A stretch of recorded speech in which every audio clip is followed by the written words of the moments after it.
verdade. Não vamos no Evangelho de Jesus, não, que o Senhor mandou aqui a palavra. Vamos, vocês não do Senhor Jesus. No livro. Aqui rapidinho.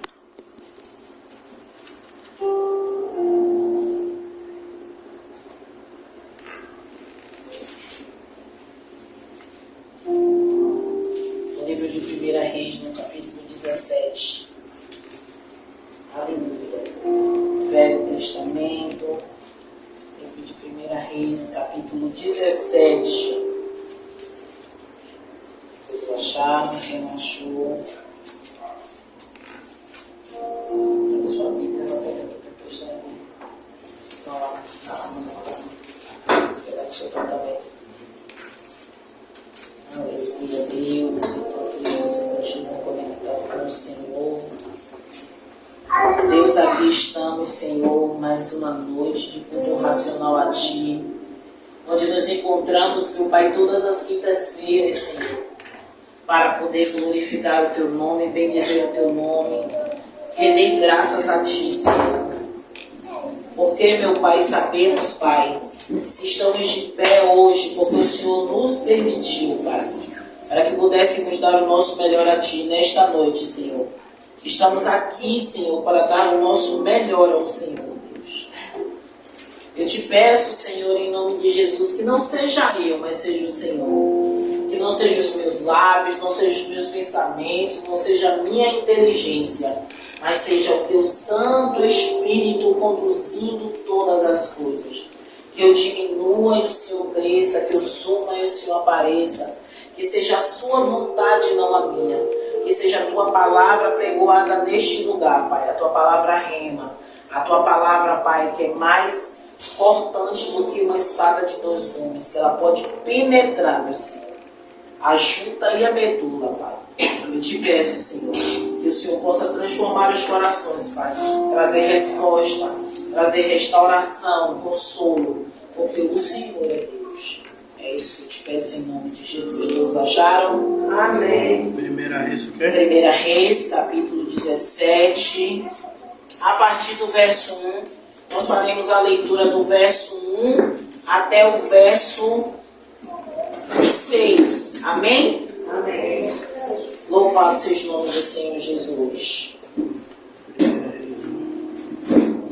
1 Reis 17, a partir do verso 1. Então Elias, o tisbita, dos moradores de Gileade, disse a Acabe: vive o Senhor, Deus de Israel, perante cuja face estou, que nestes anos nem orvalho, nem chuva haverá, senão segundo a minha palavra. Depois veio a ele a palavra do Senhor, dizendo: vai-te daqui e vira-te para o oriente, e esconde-te junto ao ribeiro de Querite, que está diante do Jordão. E há de ser que beberás do ribeiro, e eu tenho ordenado aos corvos que ali te sustentem. Foi, pois, e fez conforme a palavra do Senhor, porque foi e habitou junto ao ribeiro de Querite, que está diante do Jordão. E os corvos lhe traziam pão e carne pela manhã, como também pão e carne à noite, e bebia do ribeiro. Amém? Amém. Feche seus olhos. Deus, aqui está a Tua palavra, a qual foi lida neste momento, Senhor, e será ministrada pelo Teu Santo Espírito. Que nossa mente, que nosso coração esteja cativo à Sua palavra nesta noite, Deus. Eu te peço, revela aquilo que o Senhor deseja revelar ao Seu povo, os que estão aqui e os que vão assistir, meu Pai, pelo canal do YouTube do Pastor Tiago Salomão. Deus, eis-me aqui, Pai, um instrumento do Senhor para ser usado conforme a Tua vontade e o Teu querer. Eis-me aqui, Pai. É isso que eu te peço em nome de Jesus, e todos que creem diz Amém. Glória a Deus. O Senhor me deu 3 palavras no dia de hoje. Pela tarde, o pastor Tiago me perguntou se eu tinha uma palavra para ministrar, e o Senhor me deu uma palavra imediatamente quando o pastor me perguntou. Só que durante a tarde e ainda na chegada aqui, o Senhor mudou 2 vezes a palavra. E eu, como eu já conheço as 3 palavras, eu perguntei ao Senhor o que Ele queria trazer ao nosso coração hoje. E foi essa palavra a respeito do profeta Elias.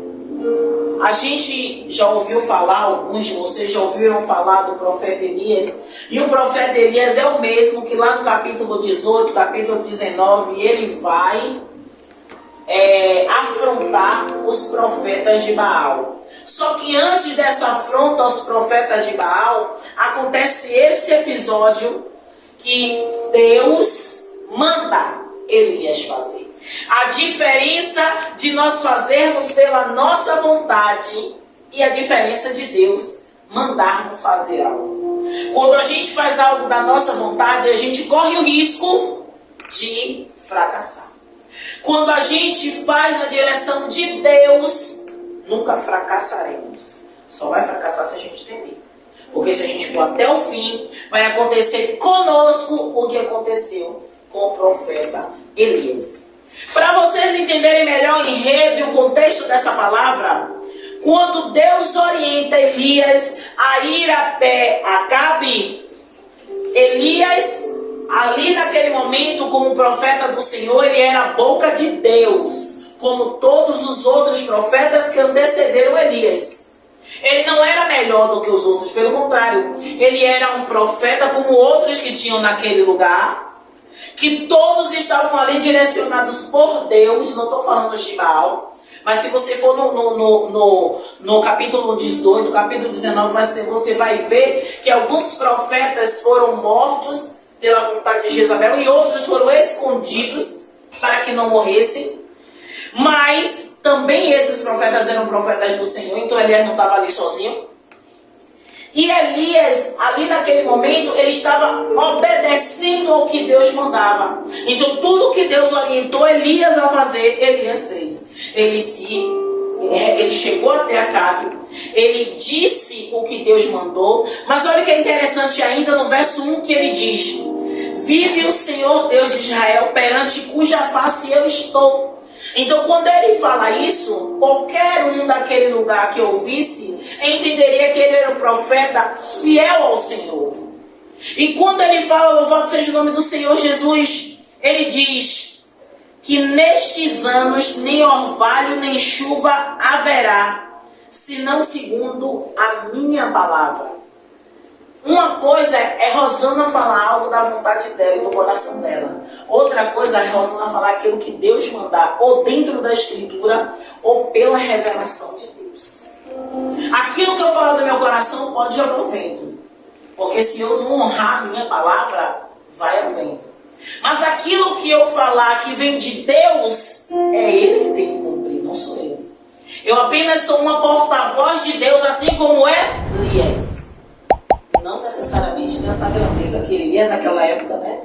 Mas, se eu estou aqui como porta-voz de Deus, trazendo a boas novas de Jesus, que é o Evangelho, pregando a palavra dele, trazendo o arrependimento a toda criatura que Deus coloca na minha frente, eu estou fazendo a vontade de Deus. Então Deus diz que ele vela para que se cumpra a palavra de Rosana. Ele vela para que se cumpra o quê? A palavra dele. A palavra dele. Então, quando Elias foi até Acabe, Elias não foi pela vontade dele, mas como ele é ousado, ele chega e diz: não vai haver chuva, aqui ó, no finalzinho do verso 1, na parte C, segundo a minha palavra. Sabe o que ele está dizendo? Eu estou andando tão correto com Deus, que o que eu disser, Deus assina embaixo. Por quê? Porque eu estou obedecendo à vontade dele. Então a chuva só vai voltar segundo a minha palavra. Por quê? Porque Deus, com a sua revelação, disse que não vai chover. Então, se da mesma forma que ele falou que não vai chover, também daqui a um tempo ele vai dizer que vai chover.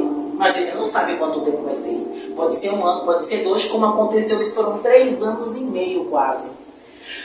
E quando ele fala isso, Deus nunca vai deixar os seus em perigo, sim ou não? Não. Ele podia deixar, pastor, Elias lá? Sim ou não? Sim. Podia guardar? Sim ou não? Mas Deus quis mostrar a Elias que não por ele ser um profeta, ele deveria estar guardado ou muito bem guardado. Pelo contrário, ele teria que padecer algumas necessidades. Porém, Deus diz a ele, eu lhe sustentarei. Sim ou não? Mas quando o Senhor falou aqui na palavra que eu li, louvado seja o nome do Senhor. Deus fala, verso 3, vai-te daqui, vai para o Oriente, e esconde-te junto ao ribeiro de Querite, que está diante do Jordão. O Senhor mandou ele ir para a casa de alguém? Não. O Senhor mandou ele ir para algum triplex, algum apartamento, algum lugar à beira-mar? Não. Ele iria diante do ribeiro de Querite, mas Deus mandou ele levar mantimento? Não. Porque se não haveria chuva, isso quer dizer que até a plantação que estivesse por lá, em algum momento ia o quê? Secar. Deus estava dizendo a Elias, como ele diz a muitos de nós aqui agora, porque Deus quando traz uma palavra, ele traz para a atualidade. Que quando ele manda a gente para algum lugar, ou quando ele traz a gente para algum lugar, a gente não tem que depender da gente, a gente tem que depender dele. Depender da provisão dele. Viu, pastor? A gente tem que depender daquilo que Deus vai trazer para a gente. E quando ele disse, Elias, vai para lá diante do ribeiro de Querite, o Senhor ainda falou a ele, eu vou ordenar aos corvos que te alimente. Ele não podia dizer, eu vou mandar a irmã Zenilda, né?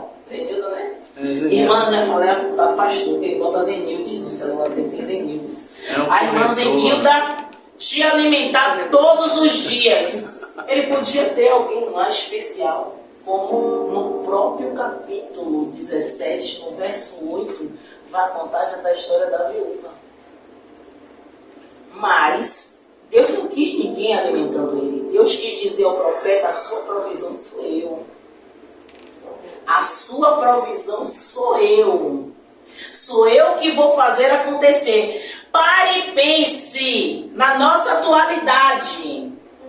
Se acontecesse uma situação dessa e Deus dizer a mim e a você, eu vou enviar, deixa eu falar um animal que esteja ao nosso acesso, Marley, para trazer alimento para vocês todos os dias. A primeira coisa que a gente ia pensar humanamente, meu Deus, esse cachorro trouxe essa carne. De onde que buraco esse cachorro trouxe? A carne está até assada, está até tostada, o pão já está até bom, meu Deus. Naturalmente, humanamente falando, a gente acha loucura. Mas Deus estava querendo dizer, por que Deus falou um corvo, Deus não falou um outro animal? Porque naquele momento não era o animal que Deus estava querendo trazer a referência. Deus estava dizendo, eu vou usar qualquer um, mas vai levar o alimento para você. Qualquer uma vai levar a provisão para você. Qualquer uma vai levar a minha resposta para você. Deus quis dizer, Elias, faça a minha vontade, que de fome você não vai morrer. E conforme a palavra de Elias, que não veio de Elias, veio de Deus, por isso que não choveu. Porque se ele não tivesse na obediência a Deus, choveria. Mas não choveu. Porque todo aquele povo idólatra realmente estava na idolatria. Porque quando Acabe se junta com Jezabel, Jezabel é uma profetisa de Azera, e juntando-se com aquela mulher, ele leva também o povo à idolatria. Que já havia uma idolatria, mas ficou uma idolatria maior. Então o que acontece? Porque o Senhor fez parar de chover? Porque o Deus que eles adoravam era conhecido como o Deus do trovão. Aí Deus fez o quê? O Deus do trovão, então vamos ver se esse Deus de você vai fazer chover.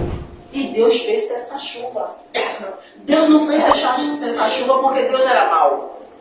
Deus quis mostrar aquele povo idólatra que estava idolatrando a um Deus que achava que era o Deus que mandava chuva, que era o Deus da colheita, que fazia a fertilidade das colheitas, e isso e aquilo, que aquele Deus não tinha poder, que o Deus que tinha poder era ele. E fez essa chuva. Mas o interessante é que aquele povo que estava passando por situações difíceis poderiam ter escolhido outro caminho.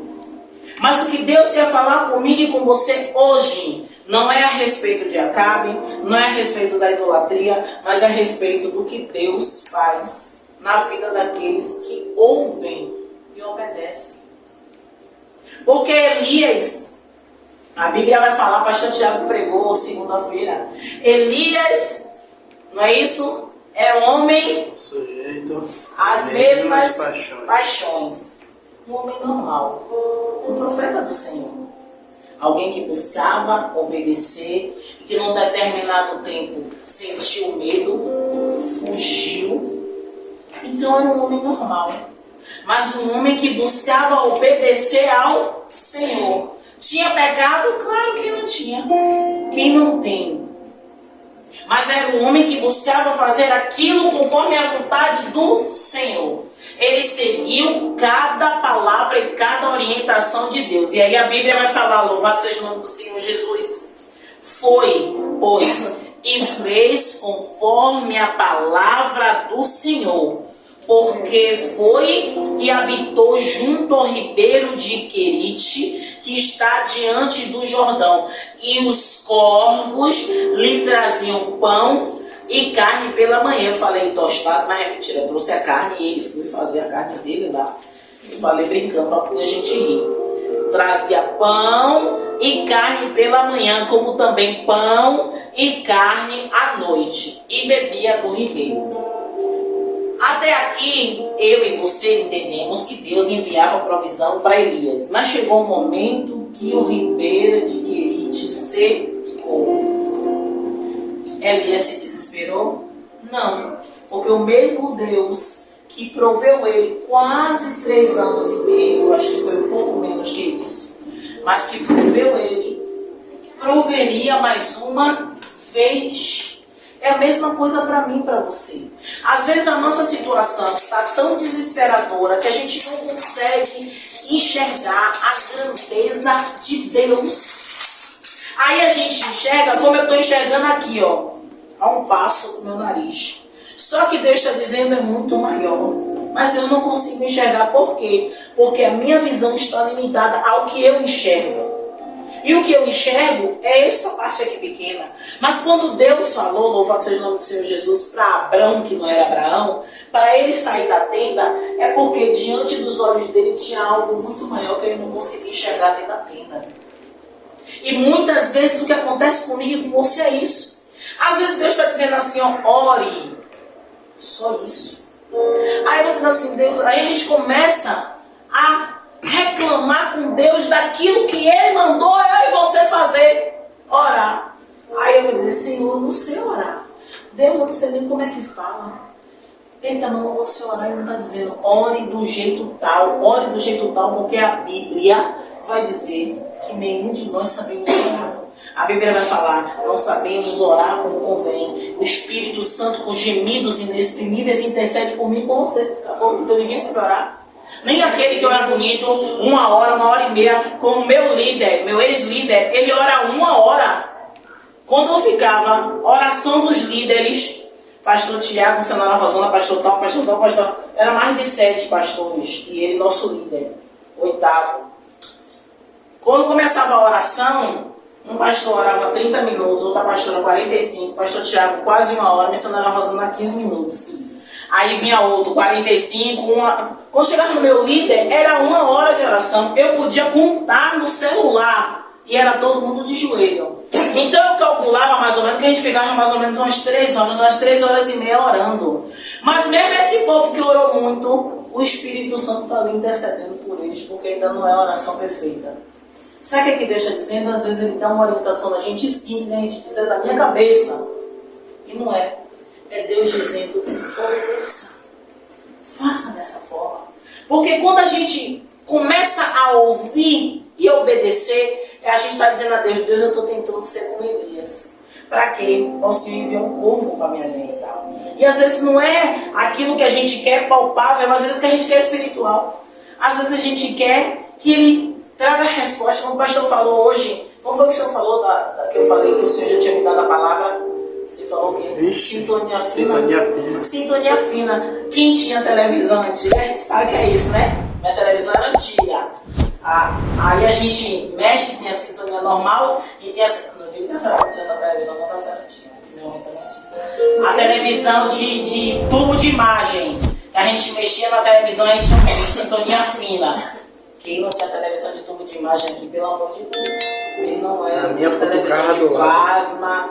Essas não. é antiga. Mas por que eu estou falando a senhora? É porque, não é que a senhora seja velha, é que eu acredito que a senhora era chique, porque televisão era para quem tinha dinheiro. Pois é. Então, a televisão de tubo de imagem lá em casa, ó, e ainda era preta e branca, e tinha sintonia fina. Então a sintonia fina é que a televisão ficava boa. Não precisava botar bombril, não precisava botar nada. Então o pastor falou sintonia fina porque às vezes Deus realmente conecta rápido, mas nem sempre é assim. Às vezes eu falo com Deus, para ele me responder demora 3, 4 dias. E eu fico desesperada porque eu acho que eu estou em pecado. Mas não é, nem sempre Deus vai responder como eu quero. Às vezes ele está em silêncio esperando uma posição minha e às vezes é isso que acontece com vocês. Às vezes vocês oraram a Deus, como Deus falou aqui, enquanto as irmãs estavam se abraçando, que tinha uma oração de Diana, que ela tinha feito há muito tempo. E que hoje ele estava respondendo e eu nem sei se ela lembra dessa oração. Mas que essa oração foi feita há muito tempo, isso quer dizer alguns anos. Foi isso que ele disse, há alguns anos ela fez essa oração. E que hoje ele está trazendo a resposta dessa oração. Se ela vai lembrar, ou se ele vai fazer ela lembrar, já é outra coisa. Mas que ele está trazendo a resposta dessa oração hoje. Sabe o que é isso? É como uma sementinha. Você jogou ela hoje na terra, molhou ela, amanhã pode ir lá olhar que você vai ver que não nasceu nada. Não vai nascer. Não vai nem o feijão, que é da plantação das crianças, que eu fazia com meus alunos, ainda faço, não nasce no outro dia. Demora alguns dias, 2 ou 3 no máximo, para começar a sair a raiz.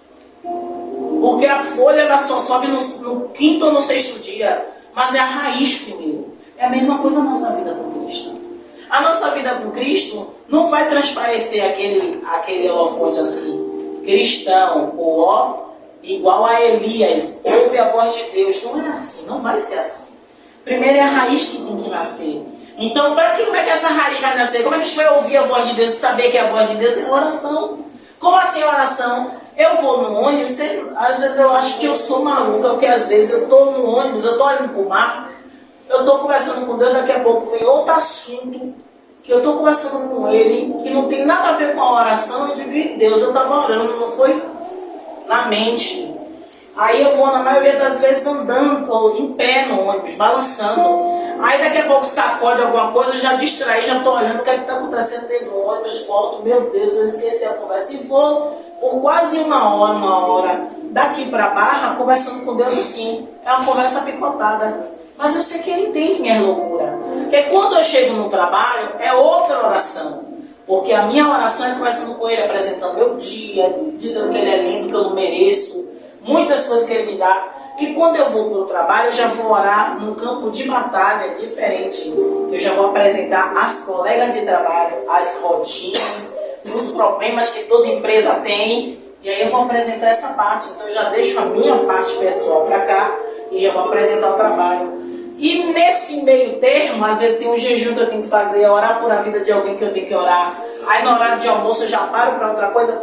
Mas se vocês perguntarem qual é a oração certa, eu não sei. Porque o modelo que Jesus botou não é regra para todo mundo. Isso está dizendo que é mais ou menos desse jeito para orar. Sabe? Pedir perdão pelos pecados e perdoar os que não é. E a gente muitas vezes quer orar o Pai Nosso 50 mil vezes achando que é isso. Não é. É um modelo. Qual modelo? Pedir perdão pelos seus pecados e perdoar quem te ofendeu. Por quê? Porque se você não perdoar, a sua oração não vai nem subir. Ela vai ficar aqui, ó. Mesmo você querendo. O nível de santidade é alto. Sua oração não sobe. Porque você precisa perdoar. Para quê? Para a sua oração subir. Não tem essa de, eu acho que eu perdoei. Mas Diana lá e eu cá. Não perdoei, Diana. Te amo, viu, Diana? Não perdoei. Então, como é? Perdoei, viu? Não tem nada que você fez contra mim, não. E se fizesse, eu já tinha perdoado. Mas o que é que Deus vai falar aqui? Louvado seja o nome do Senhor Jesus. Quando a gente lê o livro de Reis que fala sobre o profeta Elias e tantas histórias que Elias passou, a gente está na campanha que começou semana passada, que vai falar a respeito do momento mais, eu acho que mais trágico da vida de Elias, que é o momento que ele foge de Jezabel. Mas Elias já fez tantas coisas maravilhosas. Antes dele fugir de Jezabel, ele vai desdenhar dos profetas de Baal, vai rir desses caras, dizer, olha, grite mais alto, vai ver que seu Deus está dormindo. E aqueles homens se cortando, se rasgando, achando que o profeta vai ouvir porque eles estão se retalhando. Então, Elias, não só isso que ele falou com Acabe, e outras situações, ele passou. E ele nos ensinou e nos ensina. Por quê? Porque logo depois que ele sai daqui do ribeiro de Querite, porque o ribeiro seca, Deus ele é tão maravilhoso que ele nos proporciona situações há tanto tempo para a gente não acostumar. Porque ele sabe que se ele der alguma coisa a gente acostumar, a gente esquece de orar. A gente esquece de pedir, esquece de clamar, esquece de apresentar a família. E por isso que a gente precisa, não é que Deus bota a gente na prova, a própria Bíblia vai falar. Que Deus diz, nunca diga de Deus eu sou tentado, porque Deus não tenta ninguém. Então a gente não pode dizer isso. O que é que a gente pode dizer? Situações acontecem para a gente orar mais. Se está tudo tranquilo aqui em casa, tem alguma coisa errada. Tem que ter alguma coisa para desestruturar alguém para a gente orar. E sempre acontece. Quando não é pastor, sou eu, é Breno, e a gente tem que estar em comunhão, em oração. Por quê? Porque se não acontecer, a gente relaxa. A gente não vai orar sempre. A gente não vai apresentar vocês. Às vezes tem uns abençoados que ligam na madrugada, uns que ligam de manhã, uns que ligam de tarde. Aí quando não liga, a gente vai atrás, porque a situação já está difícil, já não quer mais ligar para o pastor. Então tudo isso faz com que impulsione a gente a orar. A mesma coisa vocês. A vida de Elias era uma vida de oração. Mas não era só a oração, era a obediência.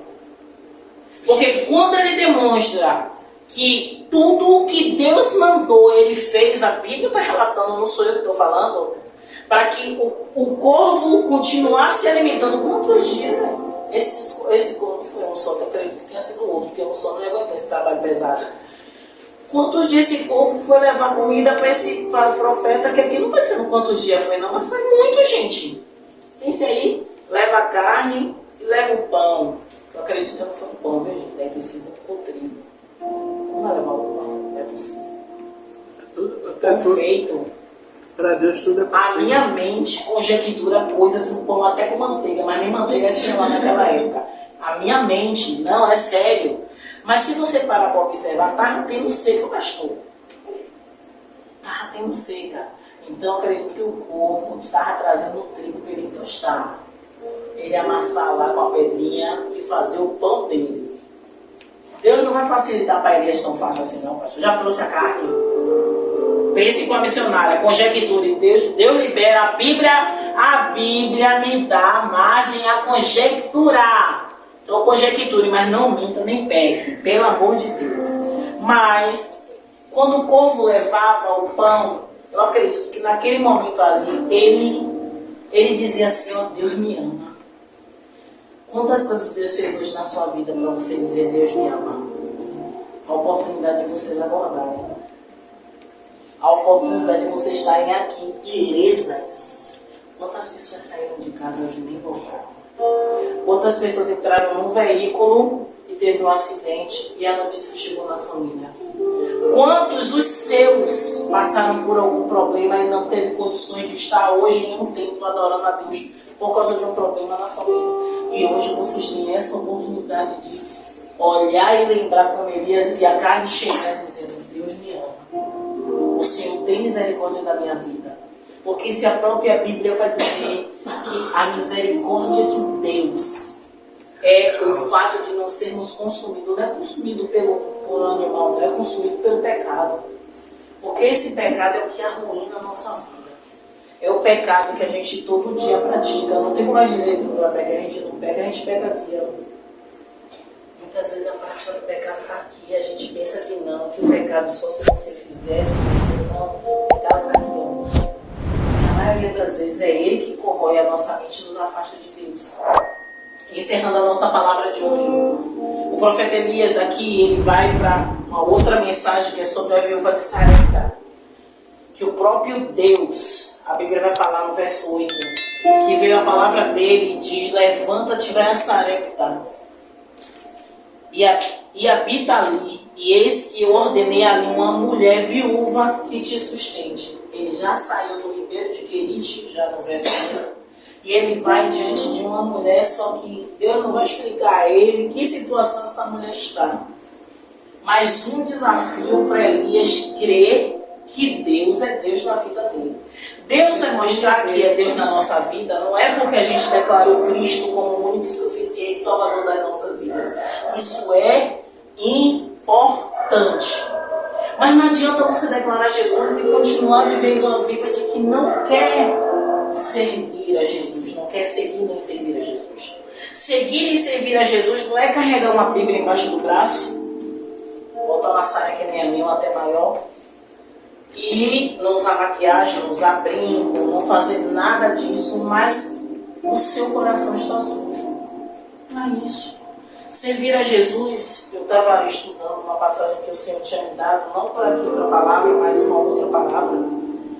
E a Bíblia fala a respeito daqueles que procure fazer o bem. A palavra começa falando isso. Procure fazer o bem. Cuide dos órfãos, das viúvas, cuide das pessoas, abençoe as pessoas. Eu estou parafraseando isso, porque é o que eu me lembro. E aí a Bíblia vai falar um outro verso que diz o seguinte, que os seus pecados, para Deus, pastor, creia no poder do Senhor, não creia em mim. A Bíblia diz isso, que os seus pecados, eles serão brancos como a neve. Olha a grandeza de quando você para de olhar para você mesmo e você olha para o seu próximo. Isso começa, diante de Deus, ser um testemunho da sua vida. Aí muitas pessoas não querem fazer a caridade. Eu não estou falando caridade aqui na igreja, não. Pelo contrário. Porque às vezes quem precisa é um vizinho. Às vezes tem um mendigo que todo dia você passa. Mas você é incapaz de dar um copo de café. Você está saindo para o trabalho ou para algum lugar, dê um copo de café. Você está fazendo para ele, mas quem vai te recompensar é Deus. Porque a própria Bíblia, quando fala a respeito dos órfãos e das viúvas, o Senhor ele tem muito cuidado com eles, porque sabe que eles são, naquela época, eles eram menos favorecidos. Hoje, tem diversas pessoas menos favorecidas no nosso convívio. E muitas vezes a gente quer olhar para o nosso problema. Eu quero olhar para o meu problema e eu não vejo que tem alguém necessitado. Como essa semana foi ontem. Deus usou um morador de rua. Eu tomei um susto. Eu vou falar e a gente vai encerrar. Eu e o pastor Tiago descendo que eu desço antes de 6 para ir trabalhar. Mas esse rapaz deu um pinote tão grande que eu me assustei por causa do pinote que ele deu. Não foi nem que eu pensei que ele fosse me assaltar. Mesmo porque eu estava com o pastor dava uma abraçada ali. Mas ele levantou, estava ele e um outro assim, deitado no chão. Aí ele fez assim, deu um pinote como se conhecesse o pastor, porque o pastor conhece tudo contra mendigo daqui da rua. Porque o pessoal para ele orar. Aí eu disse, não é conhecido dele, ele parou, eu dei 2 passos para frente e ele parou. Eu digo, aí ele falou, começou que ele não falou com o pastor, ele veio para falar comigo. E falou umas palavras comigo assim, olha, que você estava orando na madrugada, Deus está dizendo que você vai receber, não foi isso que ele falou? Que você vai receber. Eu olhei assim para ele, me lembrei logo de Paulo, não vou mentir. Que tinha a jovem que ficava atrás de Paulo, mas dizendo que... Aí eu olhei assim, esperei para ver o que ele ia dizer. Aí ele falou, mas ele falou tão minucioso que o pastor estava dormindo. Realmente, eu levanto na madrugada algumas vezes para ir no banheiro, mas eu oro. Mas naquele dia específico eu estava com dor. Então eu fiquei mais tempo sentado na cama e realmente conversando com Deus. Mas em espírito, porque eu não falo. Porque quando a gente fala, o diabo ouve. Orando em espírito, porque eu estava sentindo dor e conversando com Deus sobre outras situações, inclusive a dor. Só que quando ele falou aquilo, eu, sim, quero ir embora, porque meu ônibus já estava vindo. Eu tenho isso, porque às vezes Deus está falando comigo, eu estou preocupada com outras coisas. E posso perder minha bênção, porque já perdi bênção por isso. E ele falando, a senhora está ouvindo?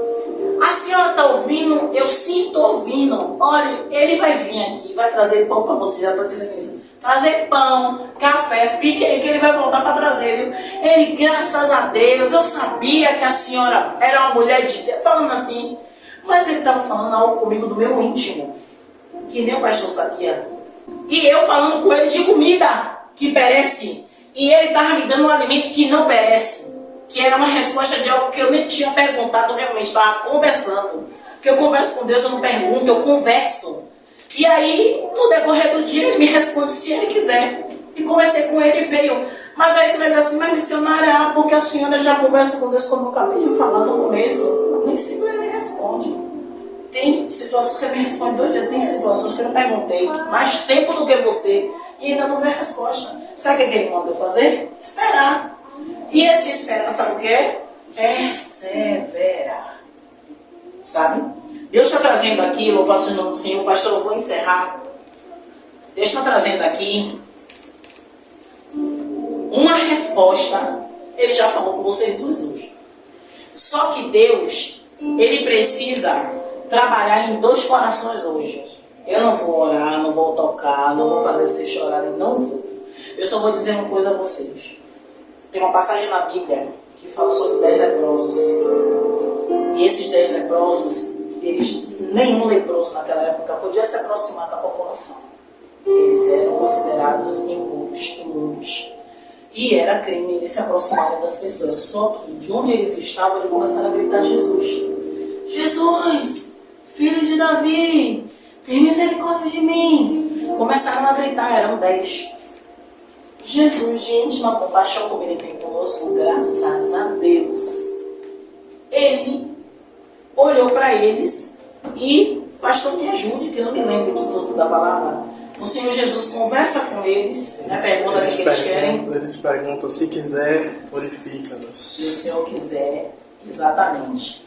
E o Senhor Jesus não toca neles porque eles estavam impuros. Se Ele quisesse, Ele podia, mas Ele não podia. A própria Bíblia vai falar que Jesus não veio para revogar a lei. Então Jesus queria obedecer a lei, não tocou neles.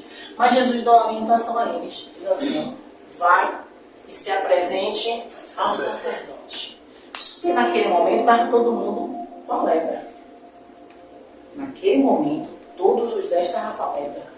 Mas todos os 10 obedeceram. Olha o que a obediência é capaz de fazer na nossa vida. Os 10 obedeceram. E os 10 vai no caminho, ó. Não vai assim como eu, né? Eu acredito que estavam com dor. Só que no caminho acontece o sobrenatural de Deus. E Deus está mandando dizer a duas pessoas aqui que no caminho até em casa vocês terão surpresas de Deus. Eu não sei, Ele não me diz. Mas por que eu estou trazendo a respeito do leproso? Porque não foi enquanto Jesus estava aqui, foi quando eles andavam. E eles seguiam crendo que Jesus podia fazer. Eu acredito que eles esperavam até que chegassem até o sacerdote para que fossem curados. Mas só acredito que o primeiro que veio reverenciar Jesus, eu acredito que ele foi o primeiro que viu. O primeiro que percebeu que alguma coisa estava acontecendo diferente na vida dele. O que eu quero dizer a vocês é que para alguns o milagre é aparente. Para outros não é aparente, mas continua sendo milagre. Para alguns que querem muita coisa, às vezes não é aquilo que Deus quer te dar hoje. Deus quer te dar algo pequeno para aumentar a sua fé para o grande. Deus, Ele age diferente na vida do pastor, na vida de Breno, na vida de Júlia, na minha vida. Assim como na vida de vocês. Como eu falei, nem tudo que eu pedi eu vou receber. E nem tudo que eu orei eu vou ouvir logo a resposta.